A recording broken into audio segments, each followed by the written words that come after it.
فيلم النهاردة هنتكلم عن آن اللي عايشة لوحدها في جزيرة أو في بلد كبيرة بعد ما العالم كله انتهى بسبب إن في حاجة وغازات انتشرت في العالم فبالتالي الدنيا كلها اتلوثت. وهي دايما تطلع كل يوم علشان تدور على الأكل، ولما ترجع تاخد الشاور بتاعها، ولما تيجي تنام عندها الكلب الوحيد، وكل يوم تطلع تتمشى وفجأة لقيت عربية جديدة. هنا الكلب بيجري منها وبتحاول إن هي تنادي عليه لأن هم حسوا إن في شخص غريب جاي، وبالفعل شافت حد غريب ولابس لبس غريب علشان خاطر الإشاعات، تبتدي تمشي وراه. وهنا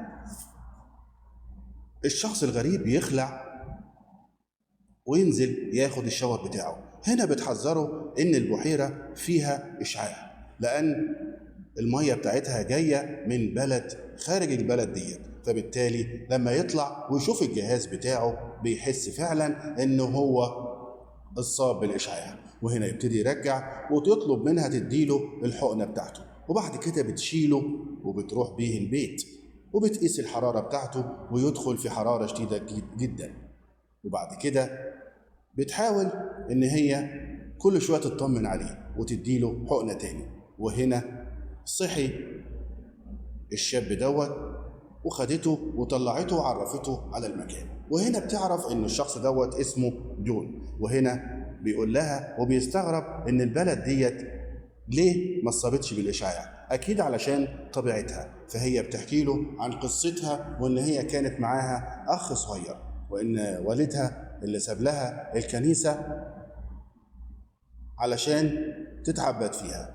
وهنا بتشكر جون وبتقول له انه مرحب بيه في البيت. وهنا كل يوم جون بيشوف آن بتشتغل في الارض علشان تزرع، هي بتشتغل كل المكان دوت. وهنا هو زعلان مش قادر يساعدها لانه تعبان، فبيقول لها ليه بتشتغل الشغل ده كله؟ ليه ما تستخدميش الجرار اللي انا قاعد عليه؟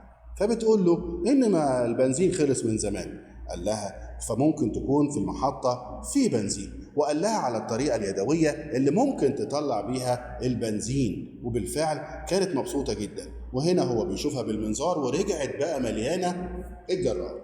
وهنا بتعمل عشاء جميل وظريف ويبتدوا تصلي آن. وطبعا جون اعتقد ان هو مش مؤمن فمستغرب على وضعها، فعملت له اكل كويس جدا وقعدوا يحكوا على اللي شافه وعلى اللي حصل معاه. وبالفعل كانت الحكاية بتاعتهم مؤثرة جدا على جون، فابتدى يحكي لها وهي تحكي له على عيلتها اللي كانت عايشة معاها، وإن هي بتتمنى تشوفهم وتعيش معاهم مرة تانية. وطبعا هو بيقول لها ممكن يكون مستحيل إن أنت تعيشي مع حد تاني، وطبعا هو مش مصدق. وهنا هي بتروح وتراقب جون في الأوضة بتاعته، ولكن جون نايم. وتاني يوم هي بتصطاد سمكة جميلة جدا. وهنا جون يبقى فرحان ويشويها، وبتقول له ان البحيرة ديت هي البحيرة الوحيدة اللي فيها الاسماك، لان كل الاسماك او الاشياء التانية كلها ملوثة ما عدا البحيرة ديت لانها مياه جوفية. وطبعا هي كانت بتفكر ازاي ان هي تعدي الشتاء، لان الشتاء اللي فات كان صعب عليها جدا والبحيرة بتتجمد وما بتلاقيش اكل. وفعلا بيقول لها ان مفروض ان يكون عندنا مولد، وهنا بيقول لها لازم نتصرف. فلما راح للمولد طبعا المولد مش شغال، فبالتالي لازم يفكروا في حاجة تانية يعملوها علشان يقدروا يستفادوا بالمية ويكون في حاجة موجودة.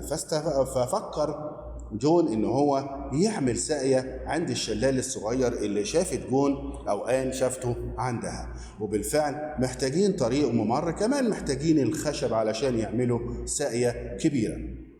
وهنا بيقول لها ان الخشب كتير جدا موجود في الكنيسة، وبيطلب منها ان هم ياخدوا الخشب من الكنيسة او يهدوها. فهي طبعا بترفض جدا لان بتقول ان والدها هو اللي ساب لها كده. وبالفعل بيحاول يترجاها ولكنها رفضت رفض تام. وهنا بتحس ان في حاجة موجودة في البيت. الكلب طبعا شم حاجة غريبة موجودة، ولما طلعت تدور على البيض الصبح ما لقيتش البيض. افتكرت ان مفيش بيض النهارده.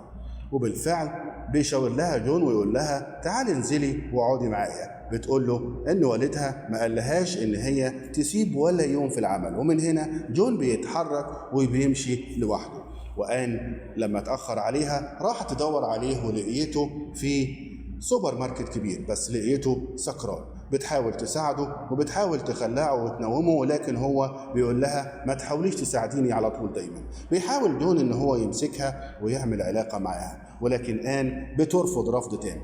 بيصحى جون الصباح وبيجيب لها البيض وبيروح يعتذر لها وبيقول لها ان هو ما كانش في وعيه فسامحته.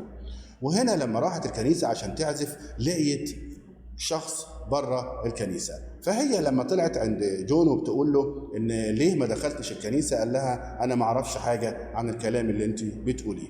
وبالفعل عملت له عشاء جميل ولبست فستان حلو جدا وطلبت من جون ان هي ترقص معاه. وبالفعل خدوا اول حاجة مع بعضهم، بس جون بيقول لها ان علاقتهم لسه لازم تكون منتظر شوية لغاية ما نعرف بعضينا، لأن الحياة اللي احنا عشناها كانت صعبة جدا. تزعل طبعا، بس هي بيتفقوا مع بعض ان هم يناموا مع بعضهم على سرير واحد.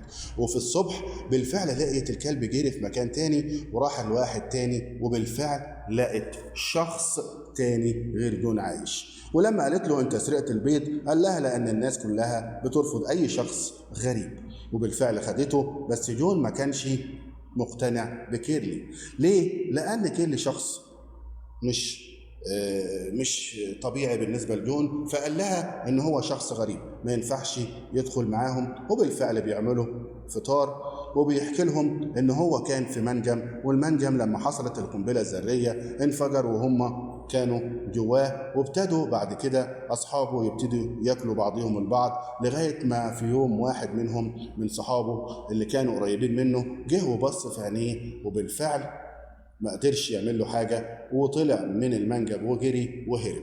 وبالتالي آن خدته جوه البيت وبتوريه الشقة اللي هي أو البيت اللي هي قاعدة فيه. وهنا جون بيقول لها ازاي ان تاخدي شخص غريب عنك وتدخليه هنا علشان يتعرف على البيت، احنا ما نعرفش كيرلي دوت جاي منين. وطبعا زعل منها زعل شديد. ولقوا في قبل ما هم كانوا قاعدين طبعا كان جيري بيحكي لهم ان وهو جاي او جون بيحكي لهم ان هو جاي لقى ولد صغير كان مصاب بالاشعاع. وطبعا بيحكي ان هو الولد دوت كان ماسك مسدس او سكينه وحاول يقول له ان هو يتخلص من جون. فلما جون خد منه السلاح الولد الصغير قال له اقتلني. وبالفعل جون بيقول ان هو قتل الولد دوت. بالفعل ان الطفل الصغير دوت هو اخوها الصغير اللي هو مش لاقياه. وبالفعل بيعتذر لها وهي بتزعل جدا وتتعصب، بس كانت بتقول ان هو عمل الحاجه الصحيحه، لان طبعا اكيد اخوها كان مصاب بالإشعاع. فبالتالي تصحى تاني يوم وتشتغل، وجون وكيري يبتدوا يحكوا. وجون بيحكي له ان موجود عنده في المزرعة في حيوانات وفي طيور وكمان في اشياء غريبة. هنا بيلاقوا ديك رومي بيحاولوا ان هم يصطادوه ويتنافسوا عليه وراهنوا رهان. فجون بيقول له ايه الرهان اللي هتعمله؟ فكيري قال له آن، يعني ناخد آن. جون زعل جدا وبص له باستغراب. كيري قال له انا بهزر معاك ما تاخدش عليا. وهنا فعلا اصطادوا الديك الرومي وابتدوا يكونوا فرحانين ومبسوطين ويرجعوا بيه لايه؟ لآن اللي ابتدت تعمل الديك الرومي وتعمل لهم عشاء جميل جدا. هنا بيلاحظ جون ان كيري متدين زيه زي مين؟ زي البنت. بس كيري بيقنع آن ان هي تهد الكنيسة وياخدوا الخشب علشان يعملوا الساقية وبيحولوا المية الى طاقة علشان يستغلوها في فترة الشتاء. ومن هنا كيري بتطلع وتحكي مع أو آن بتحكي مع كيري، بالتالي بتحكي له على اللي حصل وهو بيحكي لها على اللي حصل. وهنا ابتدوا يشتغلوا في الساقية وبيشرح لهم ازاي ان احنا هنشتغل عليها. هنا جون بيشوف ان آن معجبة بكيري. كيري بتزعل وبتسيبه وبتروح تعمل لهم الديك الرومي وبيعملوا عشاء، وجون بيشوفهم وهم بيرقصوا ومبسوطين. فهنا اكتشف ان في حاجة مش طبيعية بينهم، وان كل يوم بالليل بيروحوا علشان يعوموا مع بعضيهم وبيغطسوا مع بعضيهم تحت المية، وبيقعدوا فترات كبيرة تحت المية، ولما بيطلعوا في نظرات حلوة بينهم. وهنا جون بيقول لها انه حاسس ان في بينكم وبين كيري اي علاقة. فلما راحت لجون للأوضة لقيته نايم، ولكن لما راحت لكيري حس بيها وفتح لها الباب، وهنا خدته وعملوا علاقة كاملة. بتصحى تاني يوم بتشرب الشاي، بس جون بيكتشف الموضوع وبيحس ان آن متغيرة. بيحاول يسألها، ولكن لما شاف كيري بيحاول يلمس آن اعتقد وتأكد ان فعلا في حاجة ما بينهم. هنا بيتكلموا مع بعض وبيقولوا انه لازم يساعدوا بعضهم علشان يخلصوا الموضوع، ومن هنا ابتدوا يشتغلوا في الساقية من جديد وبحماس اكبر. بس فعلا جون ما كانش مقتنع بكيري، وهنا بيروحوا مكان الشلال وبيلبسوا، طبعا بيلبس كيري اللبس بتاعه الواقي، وابتدوا يشغلوا الساقية. وفعلا الساقية اشتغلت وبقت زي الفل، ولكن هيحصل حاجة غريبة، ان كيري هيبتدي يطلع علشان يوصل لجون، ولكن كيري في الوقت دوت يتزحلق ويقع. بيحاول جون ان هو ينقذه باي شكل من الاشكال، بس في حاجة هتحصل، وهنا الزحلق ووقع. وحاول جون ان هو ينقذه، ومن هنا بيبصوا لبعضهم بصات غريبة، وجون بيرجع لوحده من غير كيري. بيقول لها ان كيري بعد ما خلصنا الشغل والدنيا تمام سابني وقال ان هو هيكمل طريقه. طبعا كيري زعلت جدا وطلعت تدور على كيري، ومش مقتنعة ان كيري سابهم ومشي. وهنا اخر الفيديو في كوباية وكتاب، وطبعا بتلاقي ان التلاجة اشتغلت لوحدها، بس مش فرحانة ومش سعيدة لان كيري مشي. وهنا في اخر الفيلم بيكون النهاية مفتوحة وبيسيبها علشان نعرف كيري راح فين، وكلنا عارفين كيري راح فين. وشكرا لكم، وتابعوني علشان تشوفوا الافلام الجميلة وملخصات ليها.